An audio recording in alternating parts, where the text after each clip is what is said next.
Hello knitters, Bailyn from Strand Knitting Studio in San Clemente, California. And today I have off my needles classes and technical difficulties from last week. So stay tuned.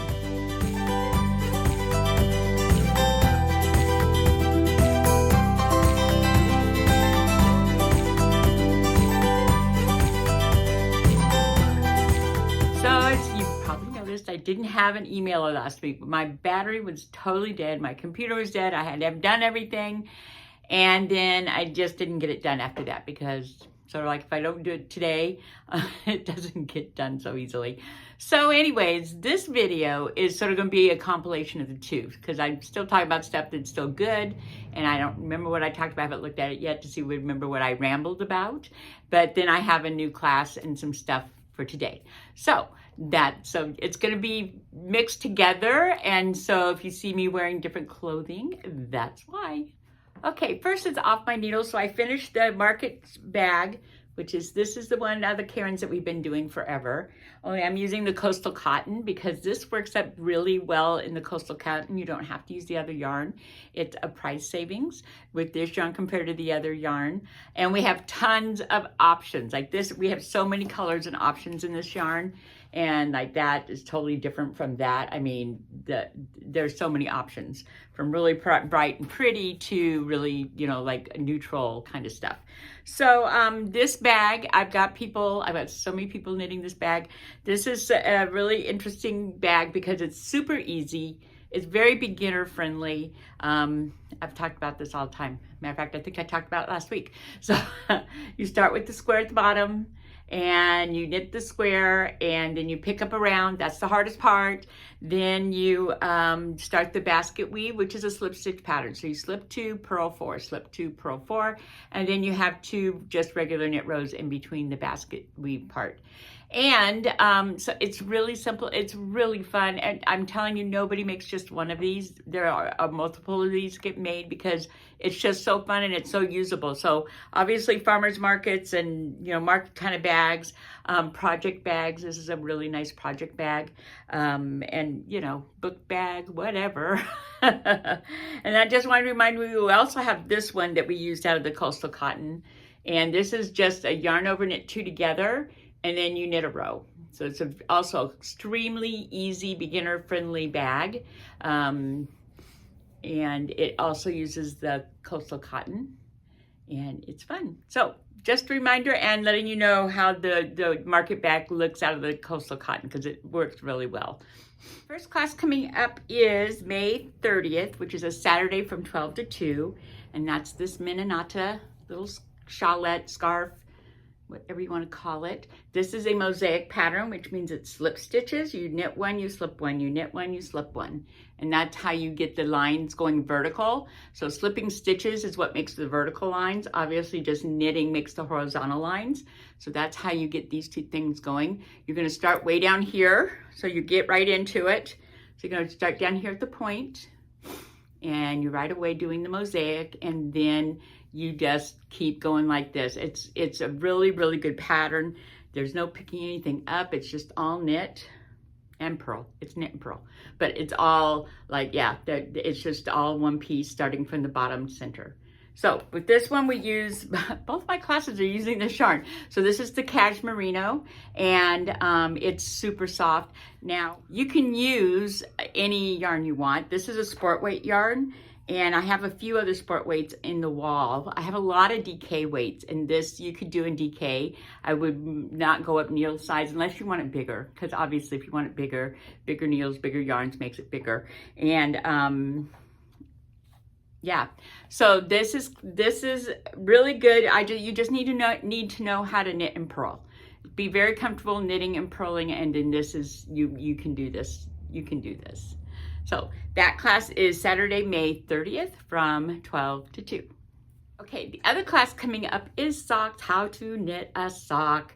I get this request often, so here it is. So we learn how to knit on baby socks because that way you're not knitting a whole leg forever until you get to the heel. Like in class, you'll get this part done and we'll be at the heel. And that's where all the construction is. That's where all the technique is, because the rest of this, except for magic loop, if you don't know Magic Loop, you'll be learning Magic Loop. And, but other than that, I mean, this is just knitting in the round. That's not hard. So it's the heel construction that has different things that you've never done before, probably. And so that way we get through this in the class. Now this, again, I'm using this yarn. So I'm still using cashmere needle. This is gonna be on a size 4 needle. And you can get 3 socks out of the one skein.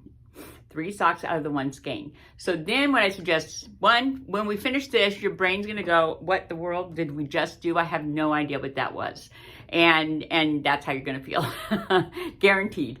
So then you can go to the next sock. So you're gonna knit another sock, and I would stop here right before you're gonna start the heel, and I would start this 3rd sock, and I would go here until you get to the heel, and then you can do a heel on this one, and then you can do the heel on this one. So you're like doing a boom boom without time in between to help your brain figure out what's happening. So anyway, so that's how we work our sock class, and it's a lot of fun. And you don't know whether you're a sock knitter until you've actually knitted a pair or two, because the construction is just so different from what happens in most knitting that it just takes a bit for your brain to sort of for understanding to come. Now, once you understand what's happening, because as far as heels go, there's a million different heels, but this is the traditional one, which is a heel flap. And most of us find that the heel flap actually fits our foot better than short row heels do. But you can, you're going to need to knit. And again, I would do it, if you're doing an adult sock, I would do the same thing. I would knit it down to the heel. I would knit it down to the heel, and then I would do 2 heels, just so that I'm doing the same thing back to back, and then finish it, So that's how I would do it until I'm really comfortable with the whole construction thing. And then this is an enormous rabbit hole that you can go down. Like, there's all these different ways to do heels. Of course, there's tons of stitch patterns and color work and everything that people put onto socks. There are a lot of people that only knit socks. That's really all they do, and they love it. I know, I know. I always have a pair going. I have a pair that lives in my car, so that if I'm stuck somewhere or anything, I always have something I can knit, because so anyway, so the sock class will be Sunday, June 7th. So Sunday, June 7th from 10 to 12. Okay, so the other thing, notice the wall behind me. It's full. If you look at the last video, it wasn't full. So our earth yarns came in, which is this middle row right here. So earth yarn is a self-striping. It's a long striping yarn, and this is fingering weight. And we've done so many things out of this yarn, different shawls, and I'll put some pictures up what I've used. The latest one I did is a Luminaria shawl. And I did this at the beginning of this year, I think. And you can see how long the striping is, the color changes are. And that is these 2 colors right here. That's the colors that are in this shawl. But there are multiple of options. I mean, there are so many options, it's crazy. Like this, I mean, there's just so many options. Got sort of a brown one. Then this, I love this one. And this one, we also did that hat out of something burro. I can't remember the name, but we also did that out of this color. So if you wanted to copy that, we have that back in. And anyway, this one looks really interesting to me because there's a gray back here. Because it is so bright and pretty.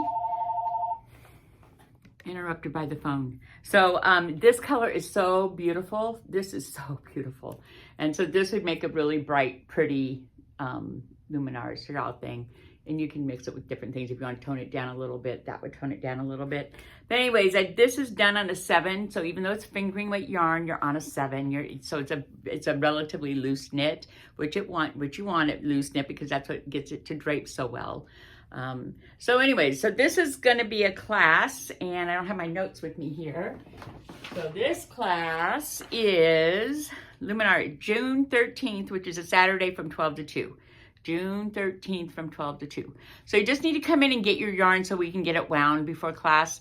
Yeah, so you need one of each skein and a size 7 needle, and it's a Mosaic, so you're only carrying one yarn at a time. Lots of fun, and I think this is one of the beginner-friendly kind of things. You need to knit and purl, you need to know that real good, but then after that, you probably can handle this scarf.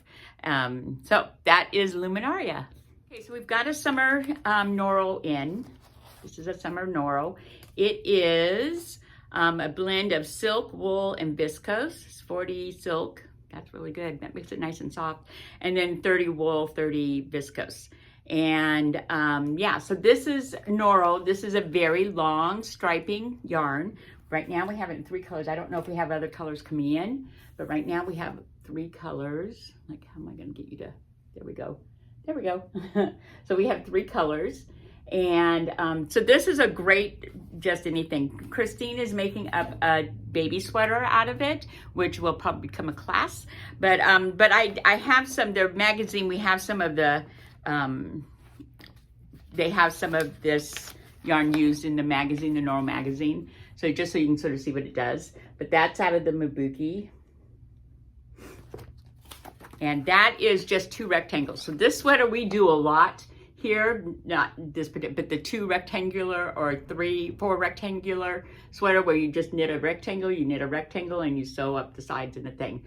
As far as the sleeves go, the more ease you have, like this pretty much fits. There's probably like 2 inches of ease. But if you make it make it wider, then this will fall down on your shoulder more, because that's just the rectangle running out of shoulder, and then it just falls down. So if your top is just a little bit more on the loose side, then that cap sleeve will fall down a little bit more. So there's one, and this one, sort of interesting the way they purposefully did not line up stripes. And so it has this color blocking look, but the yarn's doing all the work. So, and then they have one more in this one, and it's this one right here, and that's it. So that's how it looks, and how it looks striped up, like how it knits up. And again, this is like a silk wool blend. It's really soft. Yeah. So this is new. It's in. Okay, that's it for today. I hope you enjoyed the mishmash of stuff. And I hope to see you in the studio real soon. Bye.